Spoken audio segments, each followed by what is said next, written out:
What is going on, everybody? Welcome back into another episode of the CTW podcast, guys. Episode 52. This is our sixth in a row, if I'm not mistaken. Big number six. That's something. I think this might be the most podcasts we've ever put out in a row since the start of this. I think this is. Someone's gonna have to fact check me on that. So some pretty big stuff there. But guys, I've said this before. Every podcast, I'm gonna say it real quick. If you're not following us on all of our social medias, go do that right now. Everything is in the link below. Guys, if you're new here, I'm your host, Robbie Haytan. Join with me are my two co-hosts, Ian Angelo and Justin Lowe.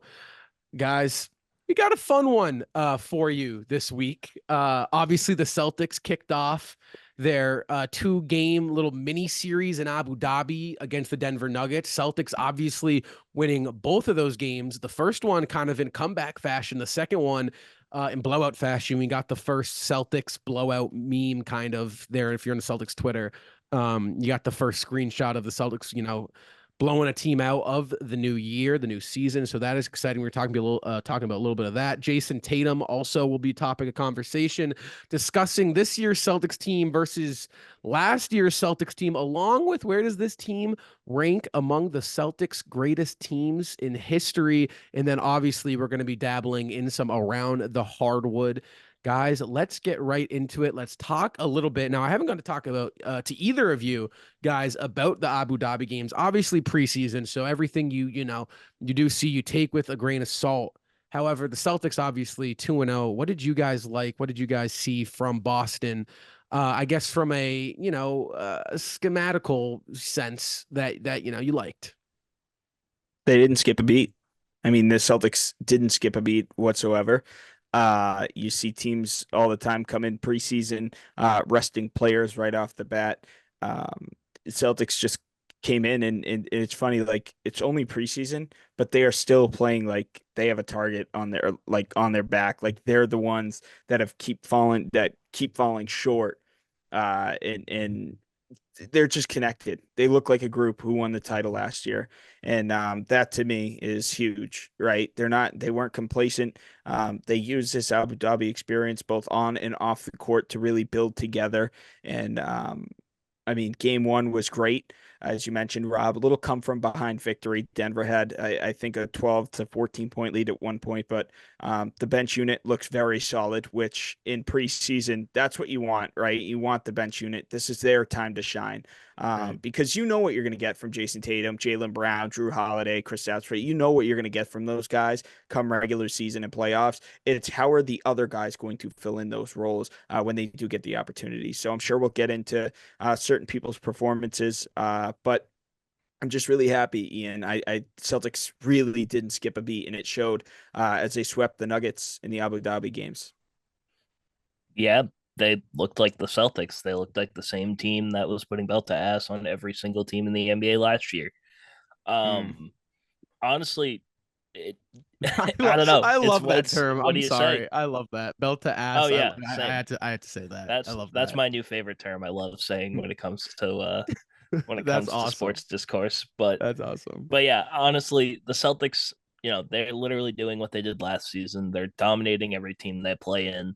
I mean, that first game was kind of tough because everybody was kind of first game back and everything. But that second game, I mean, they were absolutely blowing them out pretty much from the opening tip. And that's what you want to see. Obviously, you got your starters in the first half. I was kind of surprised they played as much as they did in those first two games, but they're probably just there for the fans. Right. But overall, it was fun to watch. Good basketball being played all around and gets me even more excited for the season to start. Absolutely. I mean, being able to, first of all, I loved the start times. I wish every single Celtics game could be when it's bright out and, especially for us, you can do your post game show, you're over, it's 2:30. It's nice. But, that aside, just seeing the Celtics play was obviously great. But I guess in terms of what they did, what I liked the rotations added Joe. The difference in who was the first big man off the bench game one versus game two was different. And that shows me that Joe Mazzulla is trying things out already. And I love that. Obviously Tillman was the first big off the bench behind Cornette. Obviously, no Al Horford, so you'd figure Cornette will be that first big off the bench. And I liked what I saw from Tillman game one, especially his 3-point shooting, guys. I mean, he really has been knocking down his shots early on in preseason, and I think that's a huge plus if Tillman can kind of extend out and become a threat out there. It opens up the floor a little bit and gives you a different kind of style of big men. So I like that. And then obviously the second game, you saw Neemias Queta out there, who I thought had a much better second game than he did first game. I think first game he looked a little clustered, fluttered out there. Didn't really know where to be at times defensively. I think offensively, you got that great, high pick and roller diver to the rim that Queta is. Great finish. So I liked that. I guess I hate to really jump to conclusions, but I feel like it is worth noting because at the same time, like, excuse me, the Celtics were 0-2 against Denver last year. I know it's preseason, so it's not like we're jumping the gun and saying they're off our chest, but I do think Tatum had that quote. He was asked, when did you guys kind of know, all right, we're going to win the finals this year? And his answer was the second Denver loss. So I think it's kind of been in the back of the Celtics' heads and minds that, okay, can we get over this team? Can we beat the Denver Nuggets? And from what you guys saw, and again, it's preseason, I get that. And, no Kristaps from Boston and the energy levels are all different. But is there any confidence that you guys kind of gained through this preseason, maybe with watching how the Celtics matched up? Maybe it was a little bit better these first two preseason games against Denver. I don't know if it's like confidence that like the Celtics could beat Denver in a 7-game series because, I'd like to see what it looks like in the next couple of, in the next couple of regular season games. But I will tell you, and I'll go off of my point I made a couple minutes ago about how it just looked like the Celtics haven't skipped a beat. I think it's important to play preseason games against teams that you're likely going to see later down the line. And I understand that rosters and situations could look completely different from now, in October compared to, April, May, and June. But you're getting the competition of Nikola Jokic, who's arguably one of the, if not the best player in the league. You're getting a taste of one of the best, if not the best duo in the league, two-man duo in the league of Nikola Jokic and Jamal Murray. So I think those are very important, Rob. And I definitely think it's funny because even Cornette, like especially with Luke Cornette, 7'3" guy who played pretty solid defense against Nikola Jokic, it's like there's no stopping Jokic. Like that dude just throws up circus shots. It doesn't matter if you leave him open. It doesn't matter if you cover him to no ends. That Nikola Jokic is quite literally the Joker, and it's incredible. But I will say, I walked away with a lot of it was reassurance. It was like, okay, this Celtics team is here. This Celtics team is ready. And I was very happy with how the Celtics handled the Denver Nuggets. Even when the Nuggets starters did play in the first half of both games, I was very impressed with what I saw. Yeah, I can't lie to you. I don't want to sound rude or anything, but like, kind of looked like the Nuggets aren't as good as what they used to be. I can't lie to you. Obviously, you're always going to have Nikola Jokic, but at the same time, Jamal Murray did not look very good in these preseason games, and he hasn't looked good for a pretty long time at this point. Yeah. And like it's weird. They're just a weirdly built team right now. It's just pretty much Nikola Jokic, and then hopefully everything else around it sticks. And like I don't know, it felt like that's why Boston was so easy to do anything with. I'll tell you, Denver losing those pieces such as Jeff Green, Bruce Brown, Kentavious Caldwell-Pope, those are really key guys to lose coming off of a championship run just 2 years ago and a conference finals run last year. Those are extremely tough guys to lose off your bench. And quite honestly, look at Milwaukee. Milwaukee, if you head out east, Milwaukee coming off a championship a few years ago too. They've lost some really big pieces throughout the years. Denver I agree with you, Ian. Denver just doesn't have my eyes as wide open as people are kind of opening them out to be. You know what I mean? And that's the other thing I was trying to say was it is that, preseason. It is preseason. Yeah, So I will, obviously. I don't want to, like Rob said, jump to conclusions here. I know we're in October. I know it's preseason, but I do agree with your point, Ian.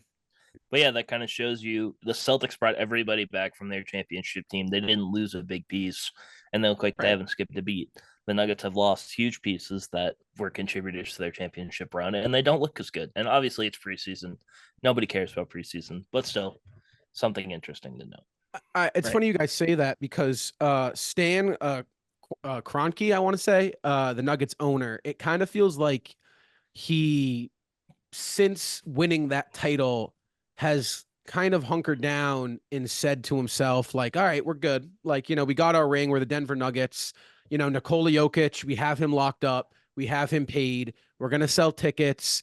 The Russell Westbrook signing, Russell Westbrook at this point is, I think, a move that managers make to put asses in seats because his name's Russell Westbrook. Following your team on Instagram. Right. It does. And that tells me a lot about how serious your team is about winning a championship because, this is no shade towards Russell Westbrook because, I mean, really it isn't, but there is no fit for Russell Westbrook surrounding the Denver Nuggets and what's their team. There's no basketball fit. It doesn't make any sense. And I think that tells me a lot about Denver's direction. Now, I will say this, when you have Nikola Jokic, you have a chance. That's how good he is. So that is because I so agree with you guys. Losing those key pieces is so detrimental to trying to accomplish at this point what in the NBA, in really all sports, but especially NBA, because it was one of the easier leagues to win back to back. Maybe hockey and in the NHL, you kind of saw Tampa Bay do it, very recently. And then obviously Kansas City in the Patrick Mahomes greatness that you've seen there, they were able to do it. But it's very hard in sports, and it's gotten extremely harder in basketball to go back to back, to win 2 titles. And Denver just hasn't made the moves that tell me, all right, they're serious about winning another ring. I think they're going to ride this wave, which this brings me to my next point. Because, I posted this on Instagram and, I saw it. You guys both said it, the Celtics energy, they didn't skip a beat. It's very abnormal, right? For your team to win a championship and for your 2 best players to get as negative media attention and have the type of offseason that our 2 best players had. We've never seen it. If you go through the books, never have we ever seen something like this. When Giannis won his ring, he was the proclaimed best player in the league, and then it transitioned to Curry, and then eventually Jokic did it, and then it's just been like that. So, I guess my question is how this offseason went.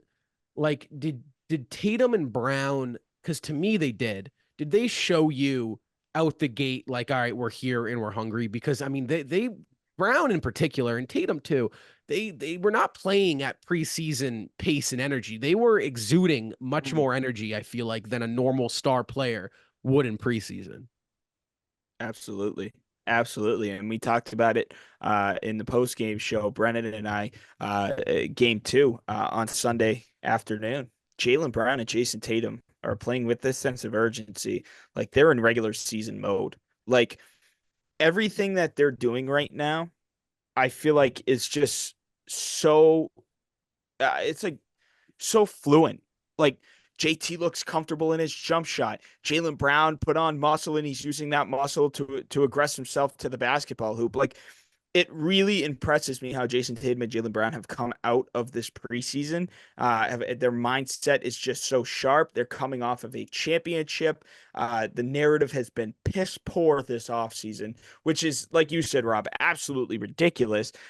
Coming off a championship, coming off of MVP awards in the finals and Eastern Conference Finals, it's mind-boggling. But what I've seen so far, we there? Yeah, that's a first mind-boggling of the season. That's first mind. Well, I think it is, and I think I don't understand it. Right? It seems as if Jason Tatum and Jaylen Brown, the narrative was they can't win. They have to prove it. They can't win at the highest level. They can't even get there. Well, now when they got there and they did win at the highest level, the talk has been louder than ever. The talk has been louder than ever, and it just makes no sense. There's no logic behind it. But I've loved the way that they've come out and they've handled themselves in this preseason. I love the mid-range game I'm seeing from both of them. We could talk about the 3-point shooting of Jason Tatum, only 7 attempts in both games. That's as Rob said in last week's podcast, that's where his game has to be. Anywhere between 4 to 7 3-point attempts. No more of this 10, 11, 12, 13 3-point attempts from Jason Tatum. If he can wake up, realize he's 6'10", get to the basket, that's huge for the Celtics. So, Ian, I love what I've seen from Jason Tatum and Jaylen Brown, and I think that this year is they're just going to elevate even more, as if it seems like they can't stop elevating. But I'm very impressed. Yeah, they've matured. I mean, what we said, Jaylen Brown, this is year 9 for him. This is year 8 for Jason Tatum. I mean, they've been around. They know what it takes to win a championship. They've probably competed in more playoff games than anybody else over the course of the last 5, 6, 7 years that they've been in the league together. So they just, I don't know, it just feels like a sense of maturity. They know what they need to do. They know, they're going to go in, they're going to play their game, they're going to win games, and they're going to go home. So that's just kind of the feeling I'm getting. It's a business trip right now. They're out there to win, and that's what they do. They're not going to do anything extra. I mean, obviously they're doing extracurricular activities, and it's looking good for them personally. But at the same time, they're 100% locked in on the season, and that's what you want out of your superstars. You want everybody locked in from the jump, and that's what we're seeing. Everybody is locked in. Well, and again, it's like it's so abnormal. It's so abnormal to see a championship team, a team that was as dominant as the Boston Celtics, mind you. Like, we hadn't seen a as dominant season start to finish through and through that the Celtics had last year since the Warriors teams back in with Durant and Curry, because that's how good they were. And it's so peculiar to me and mind-boggling, right, that here we are in the offseason and you're just going to piss them off more, right? And you're going to add just fuel to to their fire. And it was so apparent to me in the media day and in training camp. And I mean, and you top it off with a head coach like Joe Mazzulla, who is just so crazy. And he loves when he finds out and hears stuff like this. I mean, Jason Tatum said it, that Joe Mazzulla was the happiest guy when, he didn't win finals MVP and he got benched in the Olympics. And we joked about it when it happened, right? Like, oh, Joe is out there, like licking his lips somewhere, thinking about, oh, how can I turn this into some crazy theory? And that's just who Joe is. And it really is very peculiar to me that, Tatum and Brown, all they've accomplished, they still are getting this disrespect. So again, as a Celtics fan, and you buckle up, because it's about to get wild this season, which brings me to my next point in my question, because we've talked about it a little bit, and I'd really like to dive into this with this year, because as dominant as last year was, there were some hiccups the Celtics team had, right? If we're being realistic, there were some, injuries and all this stuff. The Celtics weren't perfect. Third quarters were a struggle at times. So when you compare this year's team to last year's team, obviously it's the exact same rostered team, right? But what do you guys think the Celtics need to do this year in order to have a more successful year in terms of winning and being more dominant than they did last year? Because it is a tough task for them to do it. It is. Exist. I don't know. I don't know. Well, it is hard, because it's like, I'll tell you what, the Celtics didn't lose more than 2 consecutive games last year. There was not a losing streak last year. Like, that is how dominant the Celtics team was. The Celtics weren't healthy all year. Regular season, preseason, postseason, finals, like, the Celtics were not healthy at one point this last year. Yet they still continued to put up 64 wins, no back-to-back losses, no more losses than 2 in a row. Like, that is historically unbelievable. Like, so when we sit here and we talk about, well, what can the Celtics do to better themselves? it's going to be pretty hard to better themselves other than I'm going to sound like Ian in the pregame shows, make open shots and stay healthy.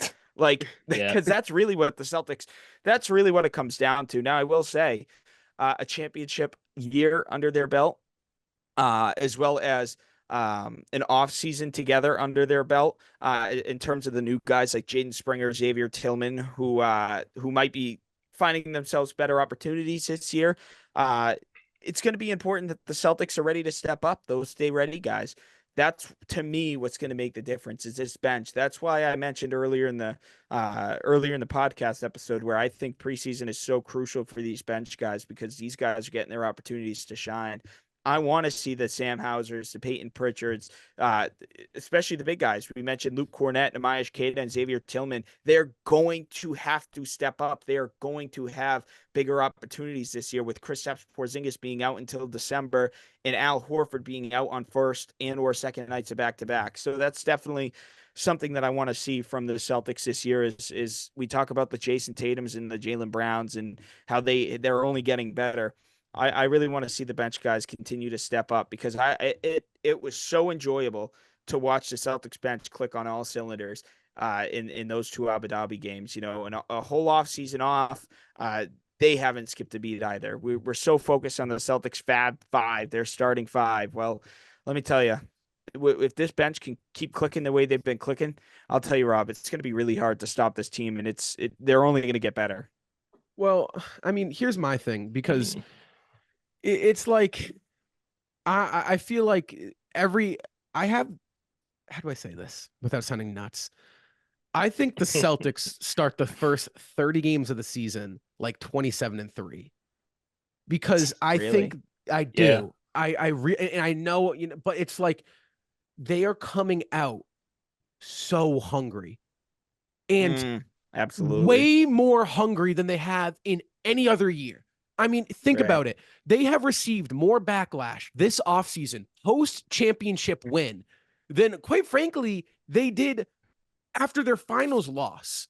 I mean, it's been crazy. And you come out here and you look at their core and their structure in their framework and just everything about their organization as it's built as a whole. It's so like strategically put together. And I was talking to my dad the other night and we gave all the credit to Brad Stevens. It's like, it's like methodical. It's just so good. And, I think they come out and, and maybe I'm nuts and, I'm interested to hear what you have to think, but I think they come out and just flame throw the league. I think the hard part for the Celtics season this year, and again, you have to wait and see. I think it'll be like by games 45, game. Like I think that's when you'll see a little slump. Right? Maybe they go like 6-4 and 10, right? Or whatever when the dog days of the season. But the first 30, I think they come out unbelievably hot. Yeah, I agree. I mean, the only answer to that question of how do the Celtics get better is they go 74-8. Dude, I mean, like, they think just about break this. the wins record at this point. Like that's from a literally win the only answer. They need 65 wins to have a better. Oh God, it's so hard. That's the thing, it's though. so difficult. Like, and then the other thing with the Celtics is that they are known. Every player on this roster is known every year to get better year over year. Jaylen Brown every year has gotten better. Jason Tatum every year has gotten better. Peyton Pritchard every year has gotten better. Sam Hauser every year has gotten better. Luke Cornett every year has gotten better. So the fact that you have guys that are every year they are focused on getting better and improving themselves to be the best versions of themselves for this team. I mean, what do you do? I mean, what else do you say? They're going to have to break the wins record to have a more impressive season than they did last year. Yeah. And for all of you listeners or watchers, however you do this thing, in case you're calling us crazy or biased or whatever, today the survey came out, the yearly GM survey came out, and 83% of NBA GMs picked the Boston Celtics to win next year's NBA Finals. It feels like everyone in the basketball world is looking at these. There he is. I want to say he was talking about the small forwards where Jason Tatum came out 47% voted as the best small forward. Guys, the Boston Celtics in the NBA season is officially back. And this year, we're super excited to have officially partnered with SeatGeek. If you don't know what SeatGeek is the best ticketing app out there. Now, SeatGeek has this unique and very, very reliable system that shows you how valuable your tickets are. They rank them from a scale of green, yellow, and red. Green being the best value to red being the worst value and to stay away from them. Along with that, guys, SeatGeek has the awesome feature of when you click on the ticket that you are interested in buying, they actually show you the view from the seat. Guys, for my entire life, every Celtics, NBA, concert, any event I have gone to, I have used SeatGeek, and I am very excited to say that we have officially partnered with them.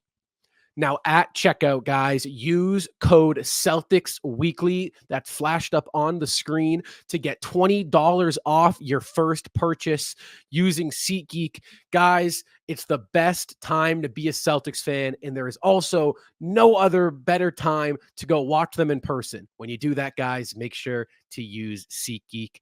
Thank you guys so much, and back to our scheduled program. Jason Tatum's best small forward in the league. What do you think about that? I mean, low-key, he's not a small forward anymore. But anyway, he's a power forward. I don't know how they do that. But whatever. I think it's pretty obvious. I mean, who else are they going to vote for? It's not like they're going to vote for who else was on there? It was like Kevin Durant and LeBron. Luka was too, I think. And Jaylen Brown. Luka's a power forward? No, this is the small forward. You can, it works where there is no position restrictions. You can vote for whoever you want to at that position. Yeah, so for the small forwards, I know Tatum was number one, and then Jaylen Brown got votes for best small forward too, so that was pretty interesting to see. But I think this just shows that Jason Tatum is elite, no matter what you read on the internet, no matter what you see on Twitter and the discourse from opposing fans. Jason Tatum is an elite player in the NBA, and he is one of the best players in the NBA for a reason, and every team knows that. So it doesn't shock me at all that he was voted the number one small forward, because last year he was voted as the number one small forward. So, I mean, when you look at what is Tatum's weakness to his game, if I were to ask you that, Justin, what would you say? 3-point shooting. And he shot over 30%. Shot over 30%. So it's like, that's the right. I'd agree with you there. Right. But it's like, all right, that's supposed to be his weakness. Right. So when you look at this player, you have a 6'10" guy that's about 230 pounds that can finish at the rim at the highest level in the NBA. You don't believe me. He finished 71% of his attempts at the rim, third in the NBA, only behind Jokic and Giannis. You can fact check me on that, but I guarantee you I'm right. He has the handle of a guard in terms of he can get to a shot in pretty much just as well as a guy like Kyrie Irving can, right? I'm not talking about the handle and control as oohs and ahs, right? But he can get to his spot as good as Kyrie. It is as unguardable to defend as Kevin Durant because of his frame. And he is the perfect frame of a basketball player, and he has all the tools to do it. Now, he doesn't do it as high of a level as Kyrie does at his craft and Kevin Durant does at his craft, but he does it at such a high level, all of them, that to me, it's crazy how someone couldn't look at Jason Tatum and think, all right, that's the league's best small forward. He plays defense. He's developed this phenomenal IQ of playmaking ability. And I said this in the first post-game show, and I'll say it here. I think Tatum next year averages right around 6 or 7 assists, because you saw it in the first 2 preseason games. The offense is rolling through him. He's the playmaker. So, it doesn't surprise me. He got the 47% last year. In the vote, he got it again this year. And, he's going to probably be the, league's best small forward for the next 5 or 6 years. I think Jason Tatum's weaknesses are other people's strengths. I don't know. Like, imagine Jason Tatum becomes this 40, high upper 30s 3-point shooter this year. You also have to look at the attempts that go along with that. And I don't know what Jason Tatum's 3-point attempts would look like this year. And I say that Probably like because nine, or eight, seven, somewhere you in there. think that. Yeah, You think, what are you hoping for? Because I'm hoping for I'd say five. I would say anywhere between 5 and 7 would be pretty appropriate. And he was at seven last year. And I think, I mean, I don't see it changing. I don't see it changing. I don't think the solution to, I don't. Unfortunately, and Ian said this. I remember. I want to say it was 3 podcasts. I forget exactly how many podcasts ago, but Ian said this before. The way the game goes, if you're Jason Tatum, you just can't throw it away, right? Right. And as much as Yeah. I agree, I so agree with you, dude. But as much as we want it to happen, it just won't, even though I think it's the best solution, right? I think the best thing for Tatum, he takes 5 a game. He's going to make anywhere from 2 to 3. On nights he's hot. He'll extend it up to 8 or 9. He'll make 5 or 4 of them, right? That ideally, right? That's the ideal situation. That Right. unfortunately, that won't happen. But I want to keep this moving here because it's time to get into Around the Hardwood, which has really become one of my favorite segments that we do here. This one is good. We got 2 Around the Hardwood subject or segments. Excuse me. These are they're a little bit more fun. They're a little less discourse in debating whether or not teams and what's happening around the league. This is a little bit different. So, guys, for you guys today, we got and I don't like ranking players 1 through 20. I don't. I'm sorry. I just think it's stupid because I think the distance between 2 and 4 is so minute and so small that it deserves to be in a tier. So today we're doing our top 3 tiers in the NBA. Each tier has 5 players. We're going to start in tier 3. We're going to give them all out. My tier 3, third tier. Here we go. I got LeBron James, obviously a little bit older. Still, as good as a 40-year-old player can get, in much better. I got Anthony Edwards. I think he is very, very promising young star. He's got to show me a little bit more to crack that second tier. And I'm very excited to see what he's got this year. Got Kawhi Leonard when he's healthy. He is as dominant on both ends of the floor as you can get. He can score. He can defend at the highest level in the league. And then I got Victor Wembanyama. I think this guy is the clear-cut best defensive player. I think he showed me enough last year to put himself in that third tier. I think the jump he put on muscle, and I think the jump next year is going to be very, very impressive. Interesting. I got Jaylen Brown, and that might be a shock to some people. And that's why I hate ranking. I hate ranking, and I hate being biased, and I hate it also because I watch 82 games with the Jaylen Brown every year. But I have Jaylen Brown, Devin Booker. I have Anthony Davis. I think a healthy Anthony Davis, which I know is hard to come by nowadays, but I think a healthy Anthony Davis is definitely one of the better players in the entire league. I have Jalen Brunson, had a huge.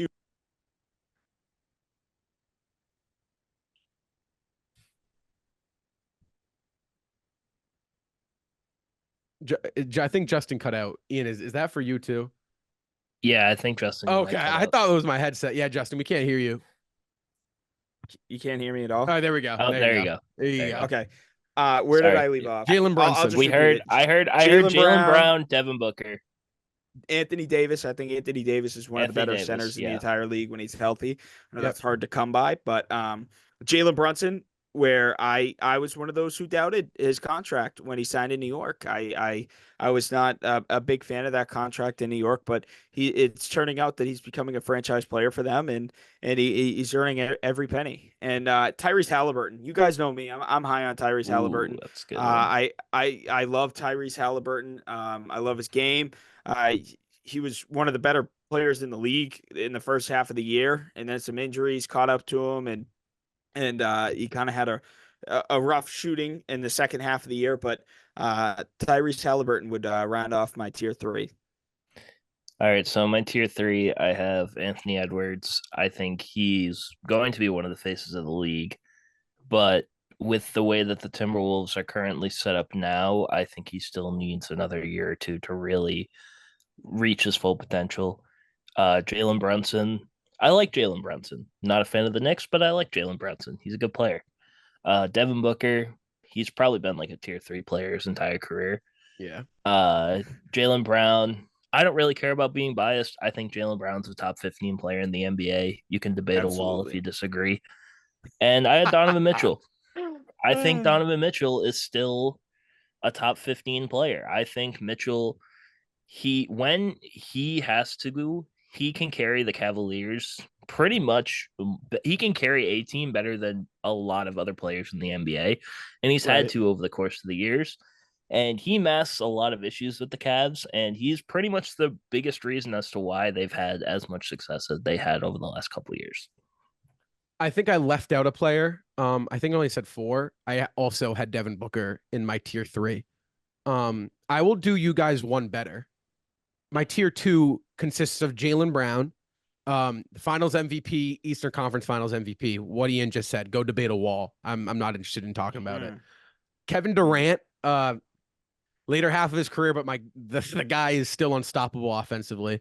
Joel Embiid. Now, this really, really, really, I know a lot of people would say he's a tier 1 player. I don't even think he's a tier 2 player, but he's an MVP, and that says a lot about him. His playoff, his playoff history speaks for itself. Although I will say MVP, when he's healthy, most dominant offensive regular season player we have seen in a long time. Stephen Curry, I have as well. Again, he can be a tier 1 any night. I think he can also be a tier 3 any night, but he's a flamethrower. His resume speaks for itself. And then Anthony Davis, I have tier 2. Just like Justin said, when he's healthy, when he's on the court, I think he is as dominant as you can get on the defensive end of the floor. And he is probably one of the best number 2s you can get of all time. And, I think he's tier 2 this year. For my tier 2, this is a little bit nostalgic here for me. LeBron James, it impresses me how at almost 40 years old, he continues to be one of the best athletes in the entire league and still putting up the numbers that he's putting up. Not supposed to be talking like that as a Celtics fan, but I think as a basketball fan in general, you have to put respect where it's due. Steph Curry, oh my gosh, like there's just no slowing down for Steph Curry. Kevin Durant as well. He's on my tier 2. And then I go a little bit younger here. I go Shai Gilgeous-Alexander. You know me and Shai. MVP candidate last year. And then who I think, you guys disagree with this. You guys don't hate it, but you guys disagree with this. Anthony Edwards, where I think Anthony Edwards still has work to do. But I think he could be a dark horse for MVP this year. I do think that. Little bit different situation now, as Ian said, down in Minnesota. But Anthony Edwards would round out my tier 2. Big test year for him. Yeah, for my tier 2, me and Rob are pretty similar. I have Anthony Davis, still a top 10 player. Steph Curry, obviously, it's Steph Curry. He's going to be Steph Curry. I have Kevin Durant, again, self-explanatory. It's Kevin Durant. I have LeBron James in tier 2. Ooh, okay. I don't know. It's weird. I was going back and forth between Edwards and LeBron for a tier 2 kind of thing. But you can argue that Edwards is more of in a conversation with a guy like Jalen Brunson than LeBron is at this point, even at their point in their careers right now. Yeah. So I think LeBron is fine with tier 2. And then for the final tier 2, because you had to have 5 in each one, I put Joel Embiid, even though, I mean, you can argue he's a top tier 1, but the problem is that's I shouldn't have put a cap on how many players in each. I like that way more. That's I should have had a total players. That's a very good point. I'm gonna let on the fly. If you want to move a player, I'm gonna let you move a player because I like that way more. You can move on the fly. I think I'll move Embiid up to tier 1 just because. Okay, I like that. I don't think he's a tier 2 player. He's a tier 2 player in the playoffs, but overall his impact. If we're just setting like this hard 5 cap, I mean, you could argue SGA might be tier 2 more than Joel Embiid, honestly. But I don't know. Either way, you can go either way with that one. I guess we'll have him like in the middle of that. So I like that. My tier 1 here is, I think everyone's tier 1. I could be wrong. Shai Gilgeous-Alexander. Again, I kind of like that point you just made where he's got to show me a little bit more. He was so dominant last year, and I left Jalen Brunson, spoiler, off this list. Because again, his size, I don't think he's got to show me some more. He only did it for a year. There's a couple factors. I think Shai kind of falls in that same category, although he just does it at a much more elite level and elite frame. It's much more sustainable, I think, for Shai than it is for Jalen Brunson. Jason Tatum, obviously, winning that ring kind of solidifies him in that first tier for me. Giannis Antetokounmpo, Luka Doncic, Nikola Jokic are three players I don't really think you can have you have a tough time debating. Those are my five. I'd be shocked if you guys had different five, but I'm all ears.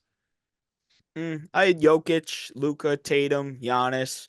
I had Embiid in my top one, and I understand that when it gets to the postseason, when it does matter most, Embiid always isn't that player that you can rely on. But I think overall, through the course of his own career, I do think MVP candidate almost every year for the last few years.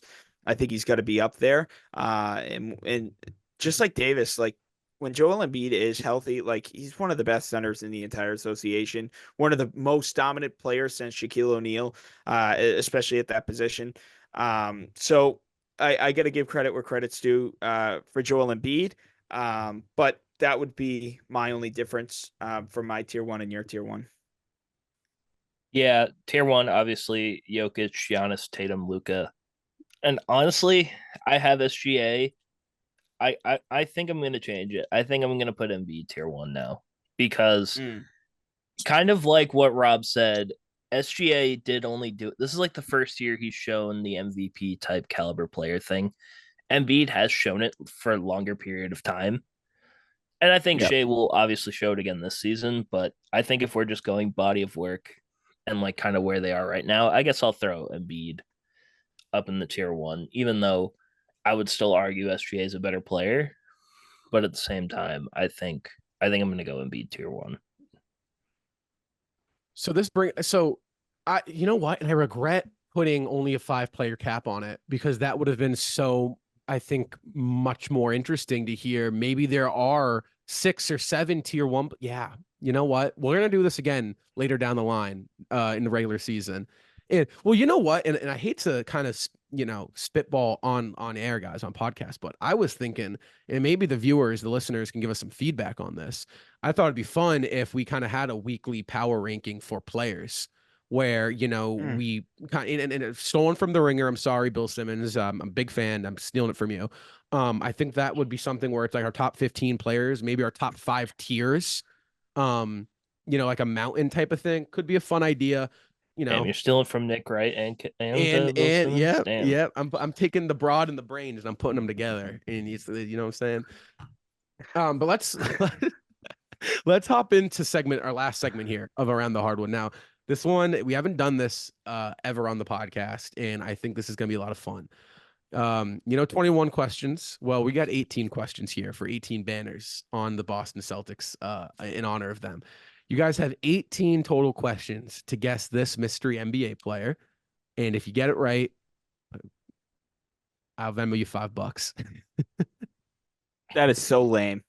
That is so lame. I'm unsubscribing from my own podcast. High stakes. All right. High stakes, super high stakes. You can turn that $5 into. All right, Cuban, let's go. Let's just start this. I was gonna say we don't have a gambling sponsorship yet, so you can't right. you can't segue that into an ad. All right, what are we doing here? Is Rob muted? No, I'm waiting for. Hey, the game's been explained. It's all you guys. Talk it over. Brainstorm. Do what you need to do to figure out questions. Is this player current? He is a current NBA player, yes. Has this player played for the Celtics in the last 5 years? He is not a Celtics player. Oh, I should have just said no. I gave you a little bit much more. That helps. Thanks.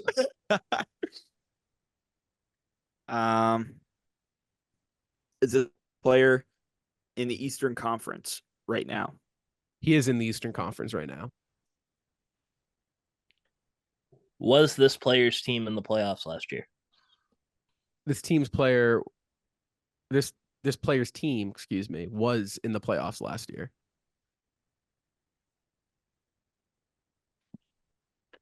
Is this player's team in the Southeast Division? Do you know what Southeast division that is? consists of the Miami Heat, the Orlando Magic, Atlanta Hawks, Washington Wizards. No, he's not. Okay. Was this player a top 5 seed in the Eastern Conference last year? Was their team a top 5 seed? No. Okay, so hold on, Ian. Not top 5 seed and not. Wait, I'm sorry. What was the question? Was this player's team? Yeah. Top 5 seed. I'm sorry. Celtics were 1, 2 was the Knicks, 3. The Knicks, Milwaukee, and 4 was Cleveland. Orlando 4 was Cleveland, 5. 5 Cleveland or Orlando. 4 who was 6? Indiana. Indiana. 7 was Philly, and 8 was Miami. Yes, this player's team was in the top 5. Okay. Okay, Ian. It can't be Orlando because Orlando's in the Southeast. Okay. So, did we already ask if he was a starter? No, you could use a question. You're at how many? You got 6 total. Yeah, we're at 6 right now. Was this player a starter on their respective team? No. Of course. At least if it was a starter, we could have done like 5-10. We guess 15 out of 15 players. Yeah. So it's got okay. We can rule out the let's Celtics. see. So it's between the Knicks, the Bucks, and the Cavaliers. Because he said that he wasn't on the. I'm giving you Was one this guess player- too. You have one guess to get the player. I know that's why we need to use Okay. it. We have 9 more questions left. Was this player on the Milwaukee Bucks? This player was not on the Milwaukee Bucks. All right, so no, it's either Cleveland or the Knicks.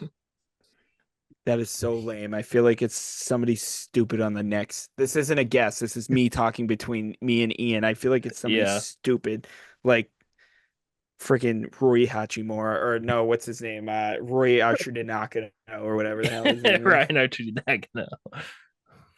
I don't know. I guess we can burn another question. Was this player on the Knicks?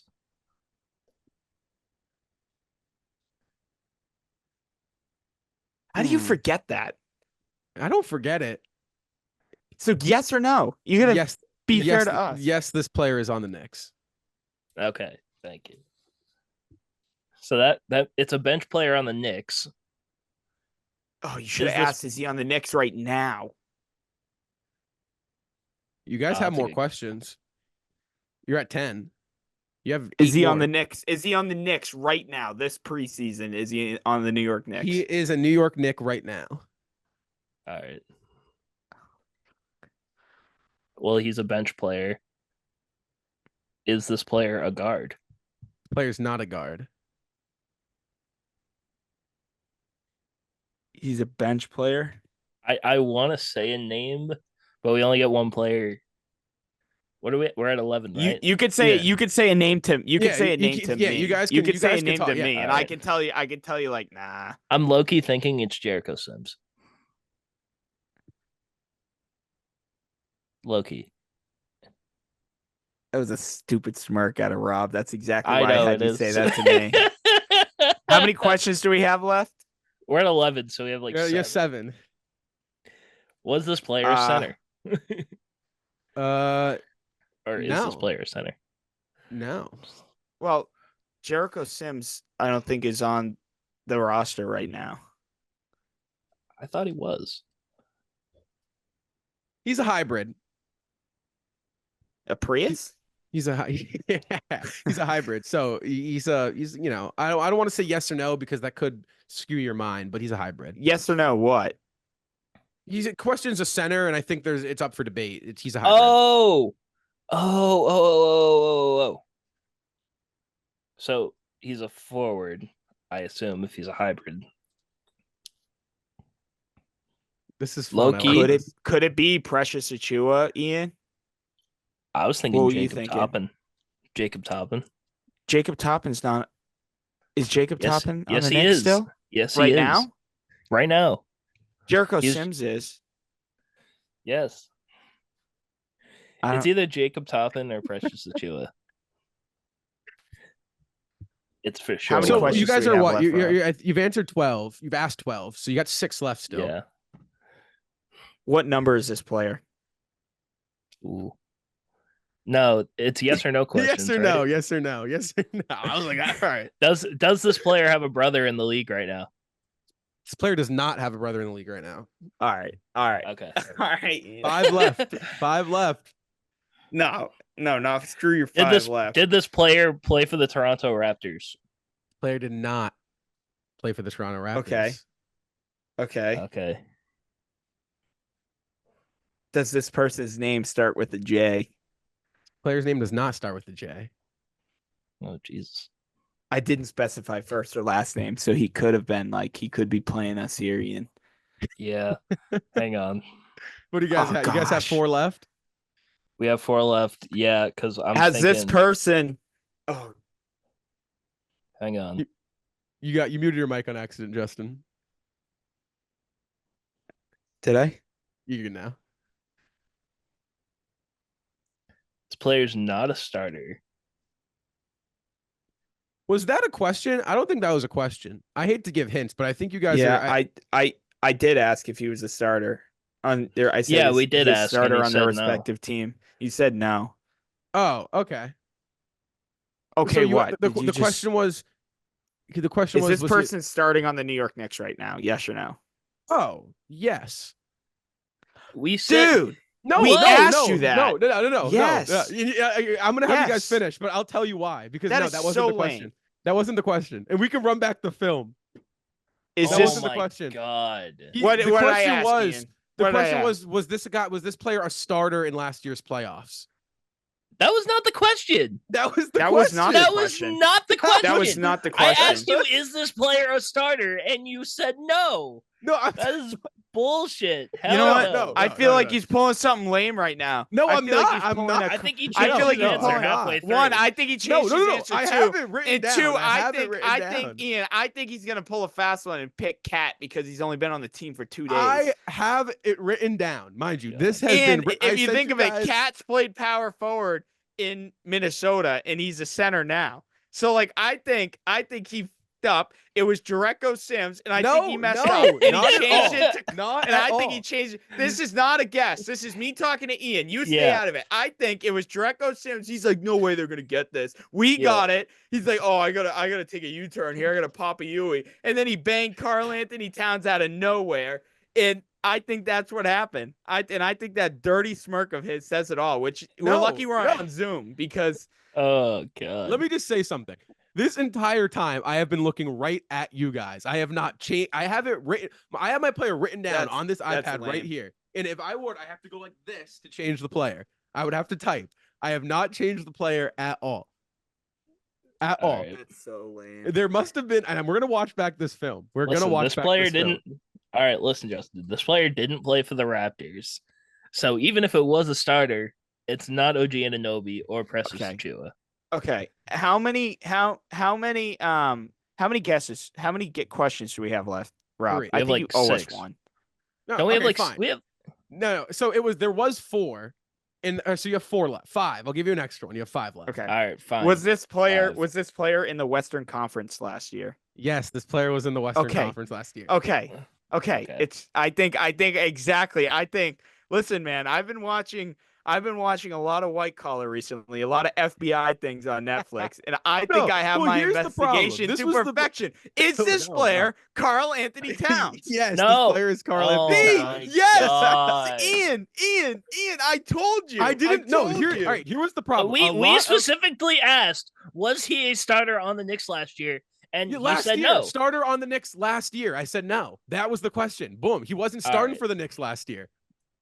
Jury's in. Jury is in. Ian proved my Guess point. what? We still won. And we still got it. 4 questions left. Karl Anthony Towns. Still got it. There it is. That's why it was so hard, because you guys kept asking questions about last year's playoff team.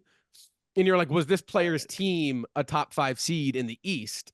technically last playoff, Karl Anthony Towns' team is the Timberwolves. So that's why I said no originally. But then I was like, oh wait, his team's now the New York Knicks. All right. Got it. All right. Whatever. All right. That well, was guys, so lame. That was stupid. Good luck editing. Good luck editing. Yeah, good luck editing this. That's gonna great. be like half the show is just gonna be that one segment. Oh man. Well, thank you guys so much for listening or watching in on this week's episode. It's a little bit more of a fun one. Got a chance to sit down, talk some C's, and obviously have some fun with Around the Hardwood. That is so lame.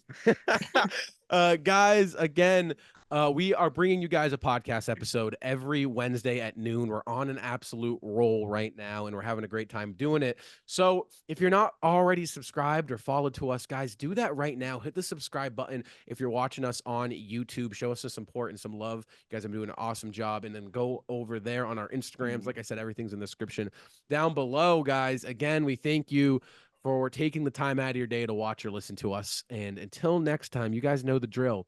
Go Celtics.